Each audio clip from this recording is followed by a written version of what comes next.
Ayoko na ring lumayo no, doon sa ating pag-aaral. Ah, actually, itong ating ihahayag na mula sa Panginoon, napaka well-versed, sauladong-saulado, at marami na rin kumita dito. Kasi, no? At marami rin na ihabla tungkol dito. No? Kasi kapag itong verse na to narinig nyo, no? Naging controversial to. No? Parang ito yung My Way na maraming nangyari pag kinanta mo yan sa karaoke. No? Ito naman pag pinrits mo, isa ako dito eh. Naihabla ako na I'm preaching about prosperity gospel daw. Pero I believe na nagkakaroon ng maring konsepto when it say yung Jeremiah 29:11, no? Pag sinabing, "For I know the plans I have for you, declares the Lord, the plans to prosper you, not to harm you, but to give you hope, future." Ang dating kagad niya, prosperity gospel. No? Pero kung titignan natin dito, no? Lagyan natin ng kaliwanagan, yung binabanggit na prosperity, it's only a byproduct of your hour of obedience. At ito pa na may plano lang naman, pwedeng magkatotoo, pwedeng hindi. Kaya yung awayin yung mga nagpipreach nito, no? Kasi to define what is the difference between the plans and the purpose is a big difference. Plans is a process fulfilling your purpose. Lalakad ka pa sa proseso niyan. And purpose is the reasons for your existence. So, in comparison, mas greater o ma-overcome niya o mas mahalaga yung purpose than plans. Bakit sinabi mahalaga? Maybe the plans may be changed. No? Kasi it is a journey, no? Going to your purpose. For example, para madaling maintindihan, dahil ang kingdom people, meron yan pinagkalooban ng Diyos na pag ikaw ng kingdom people, meron kang self-identity at meron kang permanent address. No, yung goal mo, hindi mababago. Yung destiny mo, hindi mababago. Yung purpose mo, hindi mababago. Pero maaaring mabago ang rota. Maaaring dun sa dating dinadaanan mo sa Searing Road, nagsara. Papunta doon sa kung ano bang mall yun. Hindi dumaan ka doon sa Deering Road. Pero you will go to the same direction to your destiny. Kung halimbawa ako sa Qatar Mall, nag-change some plans. Kaya, it is predictable. Ngayon, maraming malungkot dito sa plano ng Diyos. Bakit yung iba hindi nakakaabot doon sa tinatawag ng isa lang yan sa abundance, pinitas na tinakatawag na prosperity. Ngayon, kung gaya ng sabi ko kanina, kung ipinapangako nyo na kapag babanggit tuloy ako ng isang verse na ito, mangangako kayo na pag ito'y naunawaan nyo at naintindihan, hindi na kayo sisimangot sa buhay. At wala nang magdadramang bukid, wala nang makikibalato. Na? At makikita nyo na meron kayong self-identity. Tatataka na kayo dito. At dahil magkakaroon na kayo talaga ng your own purpose. So, sinasabi dito sa Psalms 139, verse 13 to 14. No? Kung babasahin natin, gumawa na nga ako ng kode ko.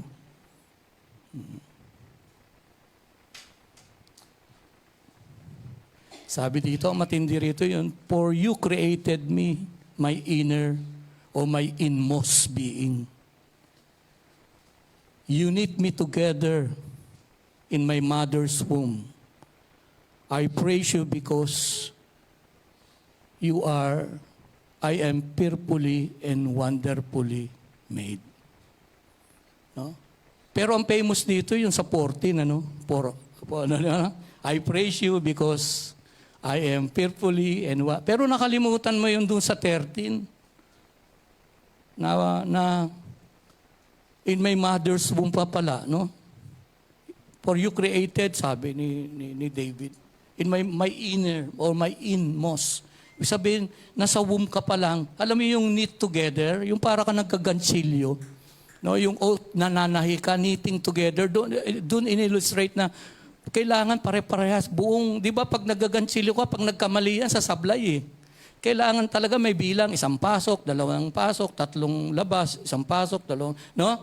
Knitted together, ibig sabihin, God's talking about, biyari na yung future mo. Pero dapat, meron kang gagawin para maabot mo yung future mo.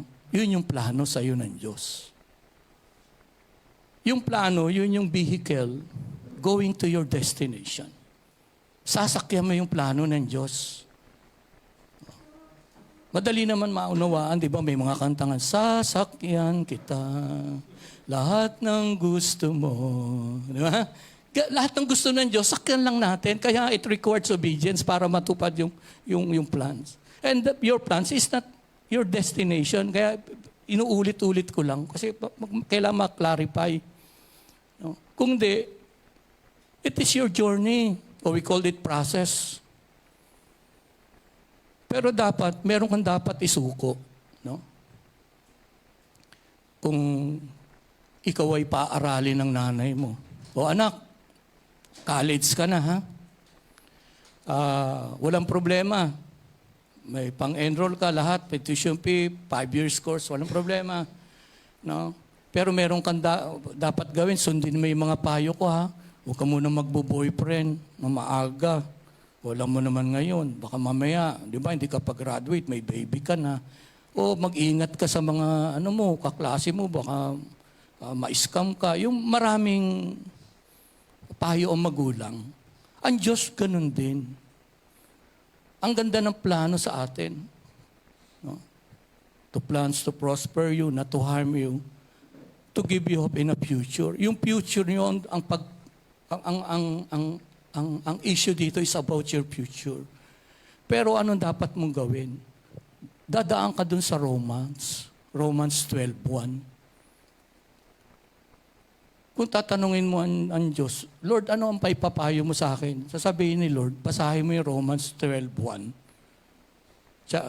verse 1 and 2. Anong sabi diyan? Ano sabi sa Romans?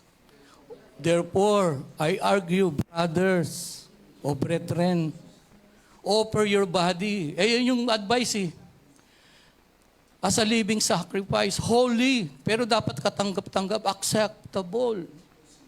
Kasi kung saan-saan mo nilagay yan, para ka nag-aaral na magbubulakbul ka. Para sinabi, huwag kang pupunta ka agad sa mga yung allowance mo, huwag mong gagastos sa mga beer house yan, mga nightclub. Kailangan yung para makatapos ka, focus ka, i-offer mo yan kay Lord. No? Kaya tayo, if we are running the race, dapat ang unang-unang disiplinahin mo, sarili mo. He did not talk about your spiritual, yung katawan mo, kung saan mo ipapark yan, kung paggabi, kung saan mo dadalhin yan. Kasi yan yung magpipredict na mararating mo yung destiny mo.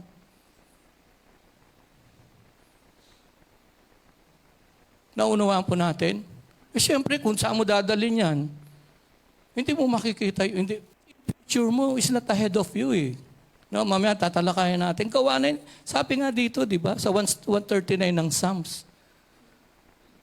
nasa mother wombs ka pa lang, gawa na yung future mo Pero ang matindi nito, hindi ko kayo dinidiscourage sa huwag magtrabaho. Tinatrabaho mo yung future mo. Gusto ko maging ganito. Gusto ko ganito. Ngayon, ang nangyayari, in your own way. Kaya ang paborito mo rito ngayon, lahat ng hindi nakatapos ng pag-aaral, ang kinanta, my way. I did it my Uy, bagsak. Dapat God's way. Kasi in-offer nila yung body. Ibig sabihin, dapat may mga talent sila. Saan pigina. Di ba? Dahil, saan kumakanta? Sa mall, sa beer house, sa karaoke. O yung iba, nadadali pa na nag-aagawan doon sa My Way. Di ba karamihan na kumanta ng My Way, nasaksak eh. Paborito pala ng isa, tapos napangitan sa boses mo, kinanta mo.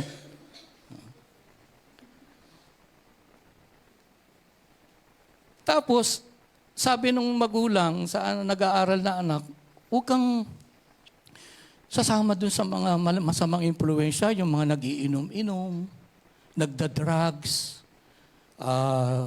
hindi nagbubulakbol, hindi pumapasok, para yung plano namin sa'yo, makatapos ka, marating mo yung goal mo na makatapos ka. Kasi gawa na yung diploma mo doon, papasukan mo na lang. Predictable yan eh. Kaya sabi niya doon, do not conform to the pattern of this world. But, by renewing, baguhin mo yung kaisipan kung sila'y walang kaisipan na magtapos, na walang future, hindi nila nakita, hindi nila pinaniwalaan yung plano sa kanila ng Diyos. Ikaw, magbago ka. Huwag kang pumasok sa sistema ng Diyos. Kaya nga pag pumasok ka doon, pumapasok ka na sa cycle of defeat. Kaya nga may mga tinatawag tayong world of sports. Pag sinabing world kasi, yung sistema eh. National Geographic, a world of planet, world of jungle. And world it represent system. Dalawa lang naman tumatakbo ritong sistema. Sistema ng mundo at sistema ng God's kingdom. Ibig sabihin yung gobyerno ng Diyos. Gobyerno ng mundo, we call system, o gobyerno ng Diyos, we call system. Sistema pamamaraan, pagpapatakbo, kanino ka magpapasakop. Sabi niya, do not conform. Pagtatanungin mo na naman si Lord, Lord, ano para makatapos ako pag-aaral? Sabi niya, basahin mo yung Romans chapter 12, verse 2. Do not conform to the pattern of this world. Ngayon, magtataka ka ngayon, Bakit tinatrabaho mo yung future mo? Which is, hindi ko sinasabing wag kang gumalaw, wag kang magtrabaho. Actually, we created to work, di ba? Sa Genesis, he put Adam in the Garden of Eden to work. And Eden, it represents work, the presence of God. Eden means, kapag ginugol niyo yan, lot or place. Is lot or place. Pero ang pinakamaganda dyan, the Hebrew words, is presence. Pero dahil pumapasok tayo sa sistema, nakikiuso-uso tayo. Tignan mo, hindi ako nagtutuligsa dito. Nauso yung porontong. Sa Amerikano, bagay. Pero pag Pinoy na nagporontong, di mo na makita yung paa. Di mo alam kung bitin o long pants. Di ba makauso lang? Kasi talagang, ngayon, bakit ba ang tao nakikiuso? Kasi nagpa-pattern siya sa word. Bakit? Wala kasi siyang identity. Kaya kumukopya lang siya ng identity sa mga Koreano. Gusto ko yun. Yung way ng pagdadamit niya. Kasi kapag ang isang Kristiyano, isang tao, hindi niya natagpuan ang purpose niya at hindi niya nakita ang identity niya at ang destinasyon niya, permanent address, mangungopya lang yan. Kung anong makikita niya, gusto ko yung gagayahin ko. At ang kalaban pa niyan, jealous. Dahil wala kang sariling identity, magsiselos ka lang. Kala mo naman, kapal-kapal lang may ko. Gaw-gaw lang naman nilagay. Walang di pa nahihiya, Dikit pa ng dikit, Sip-sip kay pastor yan, dumating lang, panay timpla kape. Ang kalaban ng gifts mo, insecurity, jealous. Hihilahin ka. Ngayon, kaya nagkakaroon ng simangutan at kalungkutan sa tao kasi inunawa nila tong Psalms 139, verse 14, na parang figurative form. Parang ito ba'y maaring nauukol din, pero may isa pa siyang talagang malalim na dahilan na ito'y para bang doon sa physical na anyo ng tao. No? Kaya sabi nilang ganyan, kapag ikaw ay pinanganak na hindi masyado maganda ilong mo, maliit ka, malungkot ka na. Kaya sabi ko marami nalulungkot eh. Kasi ang basihan mo nga, no, na yung titingin ka sa ibang tao, pag tinignan mo, no, gwapo ko talaga. Renz yata ito. Pagdating mo, paglabas mo, mas may gwapo sa'yo. Renz to naman, no. Malungkot ka na. Ganon din sa mga kababaihan. Ha? So mirror in the wall. Who's the prettiest them all? Ganda mo, ganda ko talaga. Paglabas mo, may mas maganda sa'yo. Kasi pinagbabasihan mo, di ba, fearfully, wonderfully made ako. Ang tignan mo doon, para sumaya ka, kung ganito ako, di ba? Maganda naman ang plano. Pakisabi mo sa katabi, maganda naman plano. At sabi dun sa huli ng and that I praise him because I know that full well. His work is wonderful. Di ba sabi niya? His work is wonderful and I know that full well. Pakisabi niyo, I know that full well. Pwede nandun yung confident mo. Ganun yun eh. Di ba? Nilikha ako ng Diyos. Pasalamatan ko to. Hindi ka paggagastos kay belo. Kukondisyon mo lang yung sarili mo.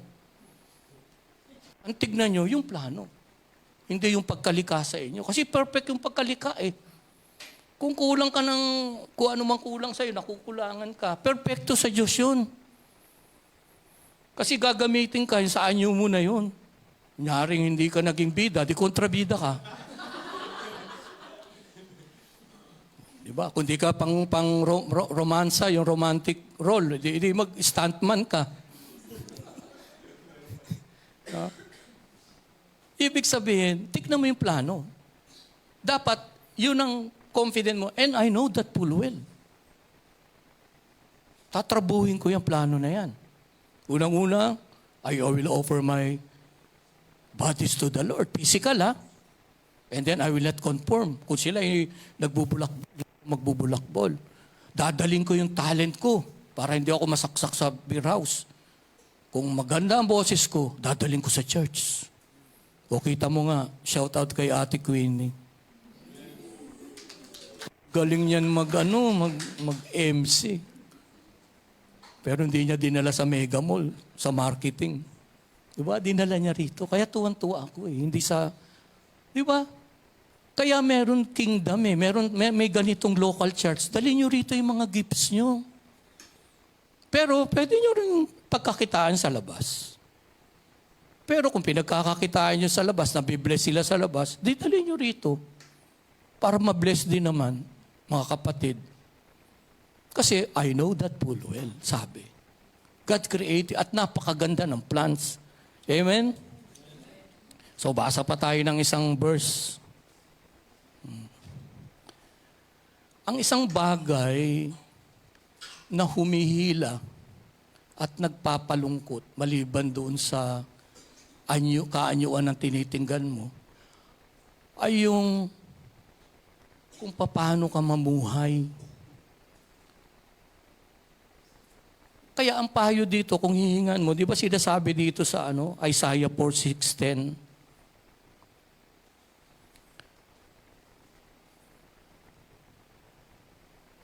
Sabi dito, lagyan na lang natin ng dito sa Isaiah din. No? Isaiah chapter 43 verse 18 to 19. Kaya hindi mo nakikita yung future mo. Hinahata ka kasi ng Isaiah 43 verse 18 to 9. Sabi niya, forget the former past. Forget the former things. Do not dwell in the past. No? See, sabi niya, tignan mo. I am doing a new things. No? Now it is spring up. Di ba, lumalabas na. Do you not perceive it? Hindi mo ba naintindihan yan? I am making a way. Oh, di ba? In the wilderness and streams in a wasteland. Pag sinabing wasteland, yan yung mga patay, disyerto. At yung stream, yan yung bukal. Ibig sabihin, no? Ganun inihahanda ng Diyos ang lalakaran mo. Pero, huwag kang mamuhay sa past. Kasi hindi mo makikita ang future. Ang puntahan mo ang future. Huwag yung present. Malungkot kasi dito eh. Pero sa future, masaya. Bakit? Excited ka eh. Pero hindi mo nakikita yan. Pero ang plano sa iyo ng Diyos, isa lang yung pasample ng prosperity. Gawa na yung future mo. Pero kapag tinitignan mo future mo, nanginginiti ka kasi excited ka. Pero pag nabuhay ka sa past, hahatakin ngayon yung future mo. Kaya nga dyan, di ba, kumikita sa atin yung mga mellow tats. No? May asawa na kapag tumugtog yung dating team song nila ng ex niya, di ba? It might be you. Telling me it's not be you. Tingin na si ate sa akin yan. Hindi ako kumakanta. And Aubrey was her name. Ang hilig natin sa past. No, Aubrey. Yung mga drama ko nung araw. I never knew her, but I love this. Yung mga ganun, di ba? Titingin na si ate sa akin yan. Kunyari, hindi ako kumakanta. Kantang-kanta na ako.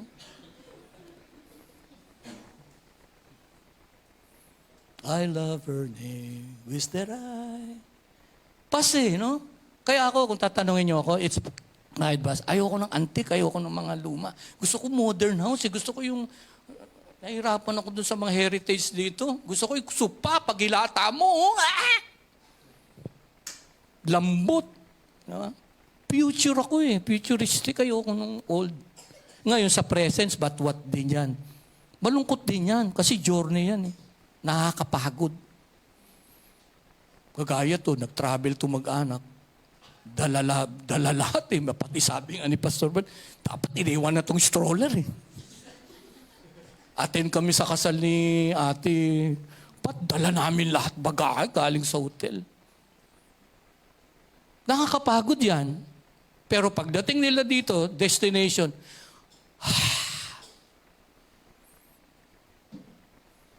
that is your present. Malungkot yan sa present. Nakakapagod. Pero kung nasa present ka, anong dapat mo maging tingin dyan? Ecclesiastes.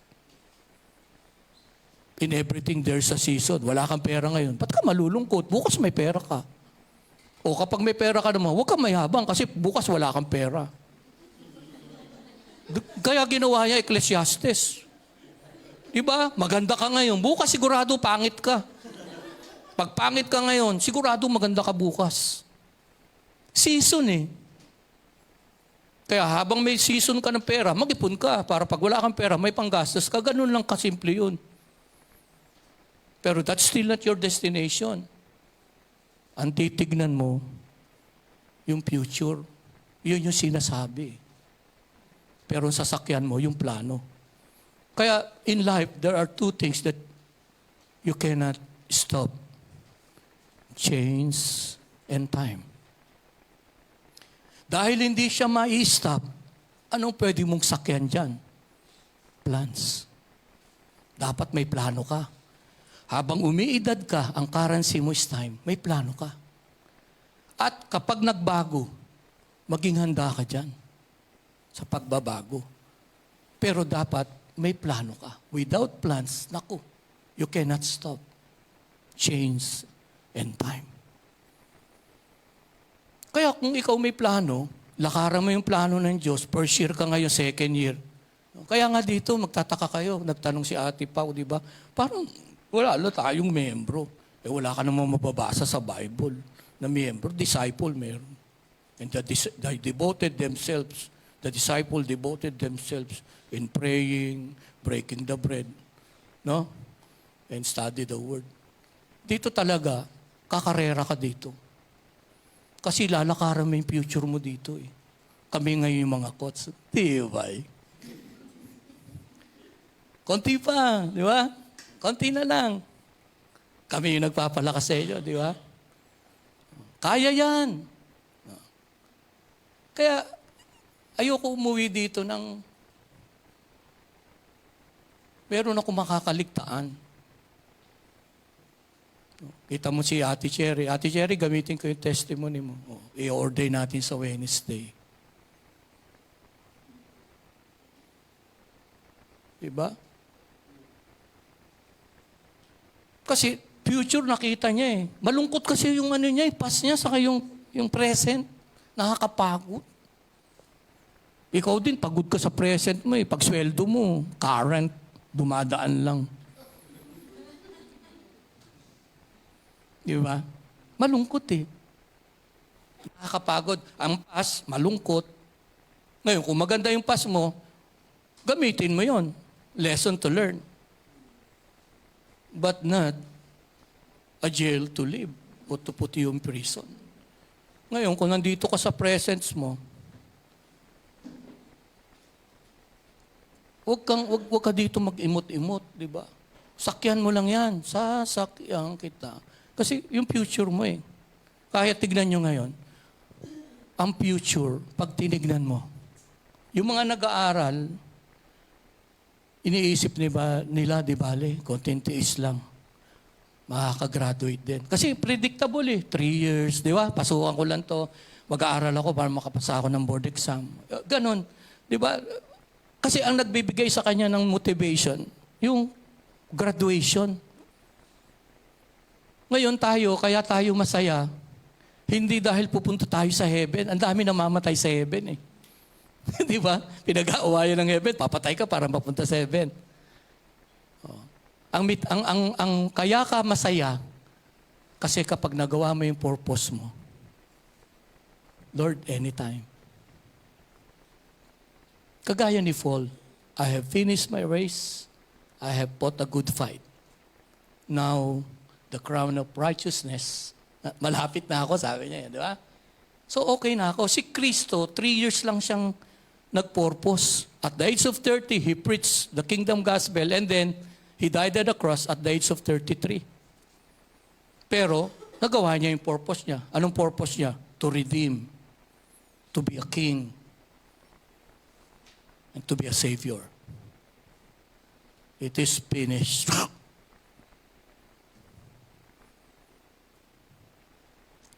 Matakot ka kapag ang buhay mo, hanggang ngayon di mo pa rin nakikita yung purpose mo. Ihiga ka. Payayamanin mo na naman yung sementeryo. Nga? Kasi sa sementeryo, dyan nakalibing. Marami dyan na nailibing, namatay na hindi na ilabas yung potential. Maraming libro ang hindi na isulat. Maraming kanta ang hindi na kanta. Dadagdagan mo pa. Kaya ang future natin, yan ang pinakamahalaga. Halimbawa, si Kuya JB, pastor. Para maging masaya ka. Mga 5 years from now o 10 years from now, look at yourself, nagpipreach ka na, may sarili ka ng church. M-high. Ang saya mo. Future eh. Pero predictable. Mag-aaral ka dito. Kaya hinihanda ka namin eh. Amen? Kasi dito, di ba, meron ito, babasahin natin. No?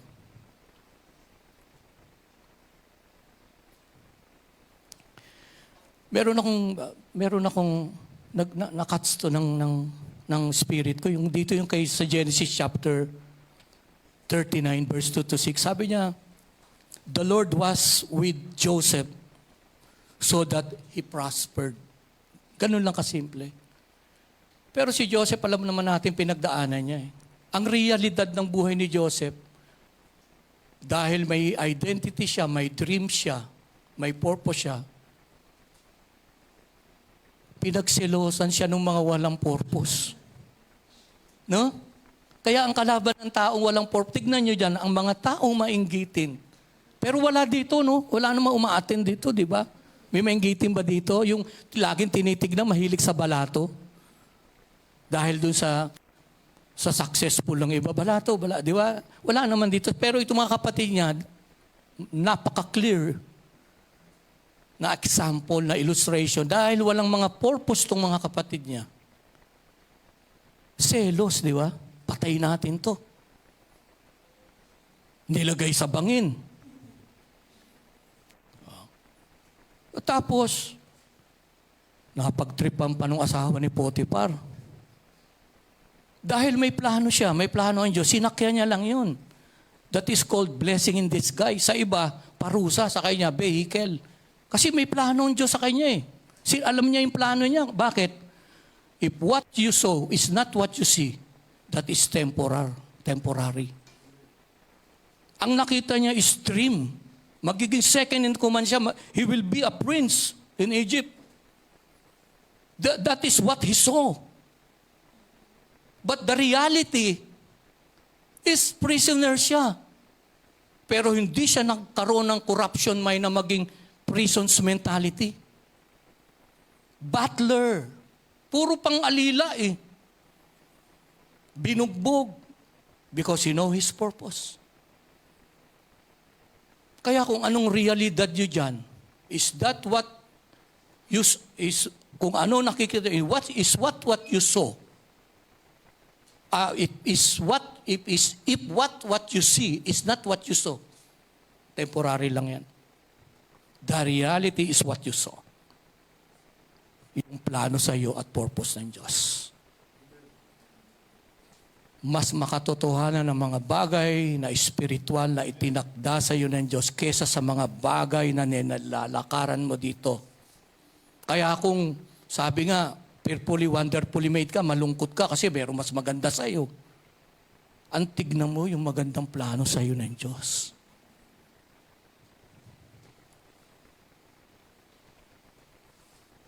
Halimbawa, kayo ngayon si ate, wala pang mga boyfriend, wala pang, tignan mo. No? Ipag-praise. Hindi ko inaano to na tignan mo, Lord, bibigyan mo ako ng partner. Huwag kayong magmadali. Kasi baka yung meron ka, hindi mo naman kailangan. Mas mabuti na yung wala ka na kailangan mo. Kasi darating yan. Pero yung meron ka, na hindi mo pala kailangan. Hindi naman pwedeng ipag-pray na kunin na ni Lord. Aantayin mo kung malaki tenga nung haba ng buhay, hindi ka pwedeng magpalit ng asawa. Kaya magkakaroon tayo ng seminar. Kasi ang nanay, given eh. Kapatid, given. Pag labas mo sa mundo, nanay ko ba to? Okay. Accept. Kapatid ko ba to?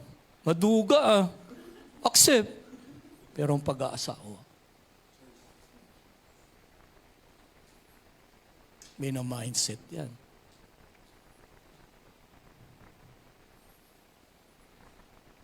Kaya may nakapagsabi, ang kahirapan niya, hindi niya sinisisi ang tatay niya na naging mahirap siya, kundi pinapasalamatan niya. Kasi kung di naging mahirap yung tatay niya, hindi siya mamamatay ng mayaman. Ganun yan, mindset. No? Kaya dito tayo sa future. No? So, yung mga nagpapahila doon sa future, yung mga former things. No? Binubulag ka ng iyong nakaraan at ng iyong present para hindi mo makita ang iyong future. Ganun lang kasimple. Kaya sabi ng Lord, forget the former things. Do not dwell in the past. Sabi niya, you see, diba, I'm making a new things. And it spring up. I will make a way in the wilderness and streams in a wasteland.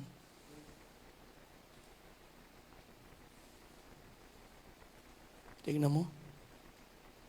God will make a way where there seems to be no way. No. Dito tayo sa pag di ko pa naman nakita tong gantong kalalaki.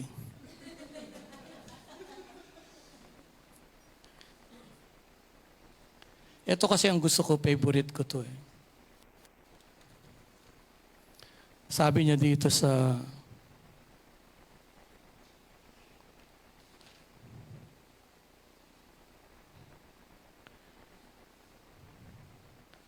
dito. Hintay-hintay lang kayo, huwag kayo magmamadali. Kasi pag medyo microwave oven, di masarap yan. Dito sa Isaiah 46 verse 10, I make known the end. No? Isa-isayin natin to. I make known the end from the beginning, from ancient times.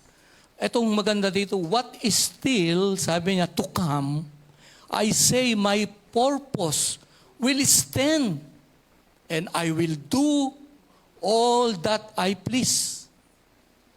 So yung purpose niya talaga, ito yung sinasabi dito na nagsisimula ka pa lang, tapos na. Yung future mo. Huwag mong trabahuhin. Lakaran mo. Tapos na yung future mo eh.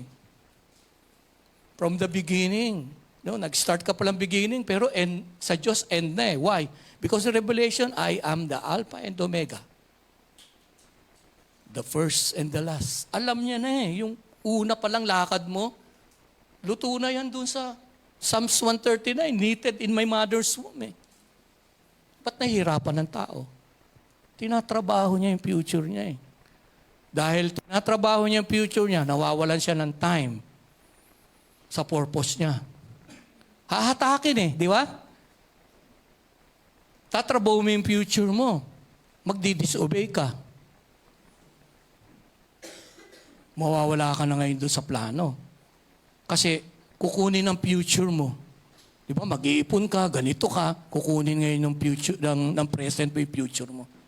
Mabablind ka, hindi mo na makikita yung future mo kasi tinatrabaho mo. Pero hindi ko sinasabing abusuhin niyo yung grace, ha? Tatrabaho ka. We are created to work nga eh, di ba? Pero para kalimutan mo yung future mo, ang tingin mo kaagad, alam mo, meron kami mentalidad ganito eh, no? Noong nagpipray kami, may topak na ako noon eh. Excuse my language, no? Binigyan na ako ng mindset na lahat na mag-a-apply ng lisensya, ano pa lang yan, application pa lang, mina-mindset ko na sila. Pag-pray na natin to, ID na to, license, driving license, di ba? May ganun na tayo.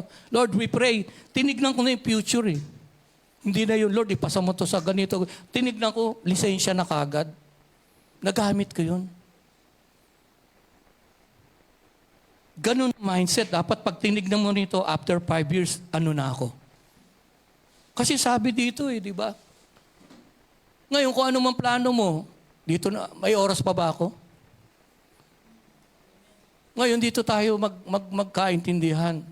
Nililinaw ko lang. Alam, actually, ito, common verse na to eh. Nililinaw ko lang uli ito para nakita ko ang foundation, maganda. Pero meron pa akong gustong ilagay malalim foundation. Kaya ito ang pinipreach ko na mabagal ako ngayon at mahunahon. Hindi naman ako eh. Hindi ako to. Pero kailangan kong gawin mahunahon. O Proverbs 19:21. Ngayon, maintindihan niya pag nagsumabit pa kayo sa buhay. Many are plans. Tignan niyo, kasi dito marami bumabanggit dito. Nagkakamali. Sabi niya, many are plans in a person's heart, but the plans of God, wrong. The purpose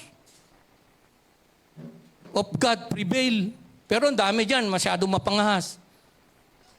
Many are plans in the plans of heart, kaya magkasama lang, but the plans of God. Yung plans nga, process pa lang yun eh. Pero yung purpose, luto na eh. Kaya huwag kayong magkakamali. Sa Proverbs 19:21, pag pinresent nyo yan, simple, pero huwag kayong maging marahas. Makita nyo ang opposition, how it opposed to others. Talaga magpiprevail. Ano magpiprevail? Yung purpose, hindi yung plans. Kasi yung purpose, luto na yung future na yun eh. Destination yun eh. Yung plans, journey ka pa lang eh. Parang sinabi mo, ang plano ng Diyos, ang process ng Diyos, maraming plano ang tao. Pero mas maganda plano ng Diyos, hindi ka na nakarating sa destination mo, puro plano na lang. Kaya yung iba hanggang ngayon, they live the promises of God, pero hindi naman nilalakaran. Kaya nga si Pastor Bernie, shout out to Pastor Bernie, nakikinig yan. Gusto siyang ipasok sa religion dun sa isang church sa bukid dun eh. Pagtuturuin siya tungkol sa promises of God. Sabi, tapos na kami sa promises, no? Nilalakaran na namin yung kingdom, di ba? Kukulong mo na. The promises does nothing wrong, pero promises is still not yet. Still a promise, pangako, pakakasalan kita. May kasalan ba nangyari? Pangako pa lang eh. Hindi ako magluluko sa'yo. Yung dalawa nagkasalan. I promise. Promise pa lang yan. Wala pang pinapatunayan eh. Nag-aaway lang agad. Promise yan eh. Ako, kung ako tatanungin niya, I'm sorry that baka sabihin niya, nililive ko yung, hindi pa rin ako kontento ngayon. Kasi sa anak ko okay na. No, nakapagtapos, sumasamba sa Diyos, pati asawa. Ang tinitagdan ko ay magiging apo ko. Kaya ako mahiling ako, Lord, sana masilip ko yung apo ko, naluluhod din sa'yo. At yung magiging apo ng apo ko. Kaya kung meron man ako iniidolo, si Morris Cirullo, yung matatanda. Pero nakita ko yung sarili ko niyan. Misa invite niyo ako dito, gano'n na lang.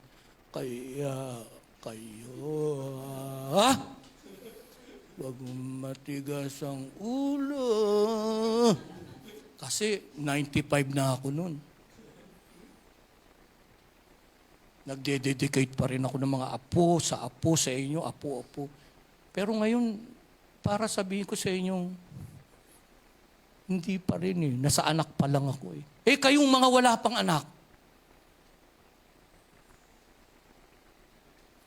Kaya pinatitibay ko itong pundasyon na to.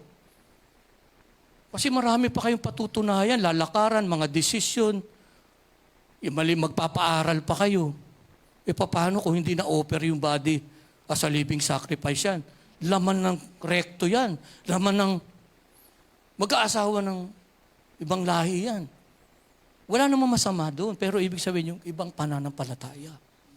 May kasamahan ako, hindi ko nababanggitin. Alam kasi pag binanggit ko pangalan. Huwag na lang. Baka uso ngayon libelo eh. Malibel ako eh. Kaya kayo, isipin nyo ngayon, kung hindi ko patatatagin, hindi ako magbabago ng mindset. Yung mga wala pang asawa, mag-aasawa pa. Pwede kang mamali dyan. Mali na ang pamumuhay mo, mali na priority mo, decision mo. Very, very dangerous, my friend. Kaya nga magkaroon tayo dito, umattend kayo ng seminar natin about couple and single na yan. Para hindi yung mga dalaga wag lang magkamali. May criteria na kayo. Bibigyan ko na kayo ng list.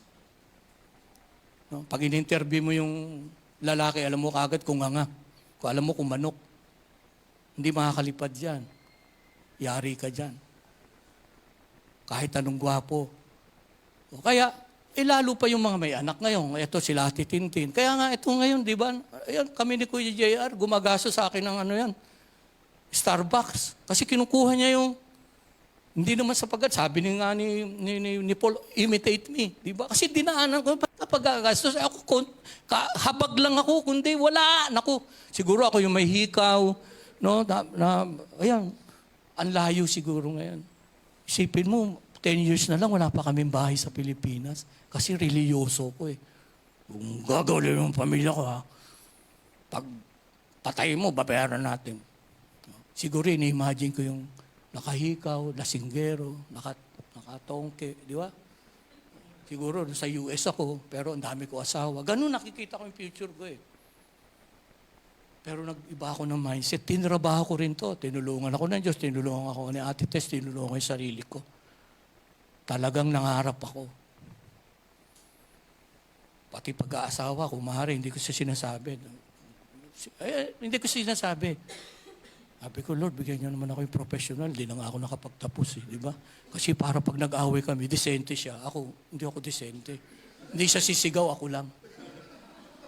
Kasi mga professional, hindi ano yan, di ba? Ganun lang yan eh. Disiplinado yan eh. Ako wala akong disiplina. Pinatulan ako ng Diyos. Nagkaroon kami, pinlano talaga rin ng Diyos at nakipag-coordinate sa plano. Kasi sinabit ko yung self ko eh. Saan ko dinala? Sa simbahan. Dati patingin-tingin lang ako sa chick, saka masarap ang pagkain. Special number, nakakaindi ako mag-gitara. Hanggang sa, di ba, ano bang ulan? Lika, chicks to, maraming nurse. Doon ako nagsimula sa Saudi Arabia eh. Dami mga nurse. Kunyari, papasikat ka ngayon. Kunyari, sama ka sa... Pinatulan ako ng Diyos. Pero, safe ako doon. Hanggang sa hindi ko nakita yung mga girls. At pagkain, nakita ko na si Lord. Iyak ako. Eh kung dinala ko sa iba, kaya napakahalaga. Kung gusto niyo makatapos ng pag-aaral sa buhay, mag-Romans 12:1-2 kayo. Kahit anong ganda pa dyan, kahit ano bang ganda ng signature ng purontong, kung di bagay sa'yo, huwag mo isuot. Pag nainis sa'yo katari, nakita, batukan ka pa eh. What's this? Isipin mo, nakapurontong, unahan-una nga oh. Pero signature. Hindi na mabagay sa'yo eh. Kasi gusto mo lang mag-conform eh. Wala kang identity. Tignan nyo to, napakasimpleng verse, di ba? Pero nagkakaroon ng misconception. Inaawa yung mga tao, prosperity gospel. Kasi hindi nila nakita yung future. Ngayon, kailangan mo yung future mo. Ang kailangan mo sa future mo, hope. Yung hope na yan, sigurado yan kasi yung hope na yan, ang mayakda yan Diyos. Hindi yan yung hope na pwedeng mangyari, pwedeng hindi, na hope ng sanlibutan. Pag nandun ka na sa destinasyon mo kay Lord, hindi mo na kailangan ng faith saka hope. Love na lang. Pero dinikitan ng Diyos, hope in a future. Sabi niya, no? Kailangan mo ng hope. Kaya kapag nalulungkot ka, pitasin mo i-switch mo yung switch ng hope. Hindi, maganda plano sa akin eh. And I know that full well. Di ba? That is your hope eh. Hindi. Yung hope, gamitin niyo. Switch yun pag nanghihina kayo. No. Wonderfully, purposely made ako eh. His work is wonderful. Di ba? Sabi niya, and I know that full well. Dapat confident ka. Look to your future. Ngayon dito ako magtatapos. Jeremiah chapter 33 verse 3. Sabi niya sa Jeremiah, call unto me. Who have been lived burden. Hindi, Matthew 28 yun. Diba? Sabi niya, call unto me. And I will answer thee. And I will show you. Sabi niya, dalawang ano yan eh, isang verse, ibang version. I will show you or I will tell you things that you do not know. Or unsearchable things that you do not know. Hindi mo alam ang future, alam ng Diyos. Hindi mo alam yan, pero masaya dyan. Pero unti-unti, habang yan dyan ang focus mo, nakapangitaan kami ng mga nalalaglag na barya dyan. Pero huwag mong pilitin alamin, hindi mo talaga alam yan. Ang sigurado, maganda yan. Kasi pag nalaman mo na, hindi ka na ma-excite. Pero ginagamit yan, telephone number lang. Pero dahil kingdom mindset tayo, pag inunawa mo yan, kadikit pala ng plano ng Diyos yan para marating ko. Kaya huwag ka magtaka. Wala naman, tignan mo ang mentalidad mo. Yang sinasabing Jeremiah 33, unsearchable things that you do not know. It need patience. Hindi mo alam pero tutubo. Ang tao mahilig magtanim ng munggo. Kasi ang munggo, pag tinanim mo bukas, toge na. Kita mo di ba? Pero ang mangga, pag tinanim mo, it takes 8 to 10 years bago mamunga. Pero pag namunga yan, wala ka nang gagawin. Kundi papausukan mo na lang. Uupo ka na lang. Mag-harvest ka na lang. That is your future. Wala kang nakikita. Hindi ko lalabanin. Wala kang nakikita. Blanco ka, unsearchable. But because of your obedience to God, blindly, sa dulo ng tunnel, may liwanag.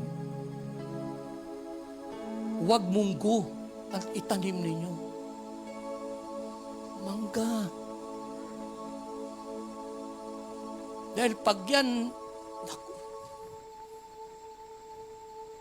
didiligan mo, pagtingin mo, wala ka pa rin nakita. One year, wala pa rin. 2 years, wala pa rin. Ganun ang faith Walk by faith, not by sight. Pero ang makatotohanan doon, sabi ng Diyos, at pagdating ng 8 years, bakit itinakda kasi ang mangga? Pag 8 years, puputok, mamumunga sa ayot sa gusto mo. Basta tama dilig, tama ang lugar, tama ang soil na pinagtaniman mo. That is faith. That faith will bring you to your destination, to your purpose. Let's all stand and pray.